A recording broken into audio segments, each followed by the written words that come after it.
Hi అండి, welcome back to our channel. ఈ సాంబార్లోకి నేను చెప్పే సీక్రెట్ ఇంగ్రీడియంట్స్ వేశారంటే సాంబార్ టేస్ట్ చాలా బాగుంటుంది.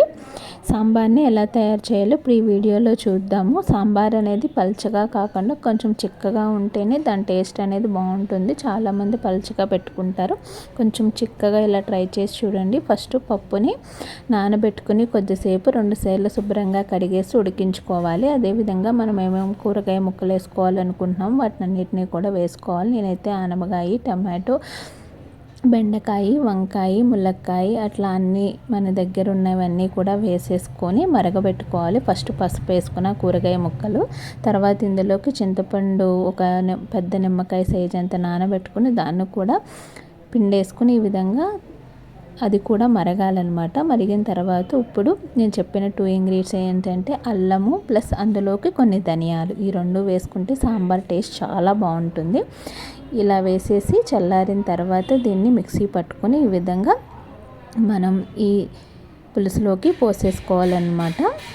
ఇది కూడా కొద్దిసేపు బాగా మరగాలన్నమాట. ఈ పప్పు వేసిన తర్వాత కూడా పప్పు మిక్సీ పట్టుకుంటే సాంబార్ టేస్ట్ చాలా బాగుంటుంది. ఇందులోకి ఎంటీఆర్ సాంబార్ పౌడర్ని కూడా వేసాను నేను. దీనివల్ల కూడా ఫ్లేవర్ చాలా బాగుంటుంది. తర్వాత మనకి తగినంత సాల్ట్ను కూడా యాడ్ చేసుకోవాలి. తర్వాత ఇందులోకి కొత్తిమీరను కూడా వేసుకోవాలి. కరివేపాకు రెమ్మలు ఉంటే వాటిని కూడా వేసుకుంటే చాలా బాగుంటుంది. ఇందులోకి రెమ్మల పలంగా వేసుకోవాలన్నమాట.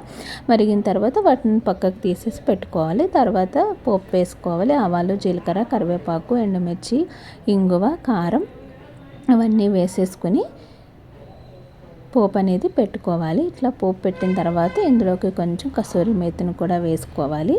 కారం అనేది పోపులో వేగితే టేస్ట్ చాలా బాగుంటుంది. ఇట్లా పోపు వేసేసుకుని కొద్దిసేపు మరగబెట్టుకోవాలి. చాలామంది పోపు వేసేసి మరగబెట్టరు, కానీ కొద్దిసేపు మరగబెట్టడం వల్ల ఫ్లేవర్ అంతా కూడా పోపు ఫ్లేవర్ అందులోకి దిగి చాలా బాగుంటుంది. ఈ విధంగా సాంబార్ ఒకసారి ట్రై చేసి చూడండి, చాలా బాగా వస్తుంది. మీకు కనుక ఈ వీడియో నచ్చితే తప్పకుండా లైక్ చేయండి, షేర్ చేయండి, సబ్స్క్రైబ్ చేసుకోండి. ఇంతవరకు వీడియో చూసినందుకు చాలా థ్యాంక్స్ అండి. వీడియోనైతే తప్పకుండా లైక్ చేయండి. ఈ సాంబార్ ఒకసారి ట్రై చేసి ఎలా ఉందో మీ ఫీడ్బ్యాక్ని కూడా తెలియచేయండి. Thank you for watching.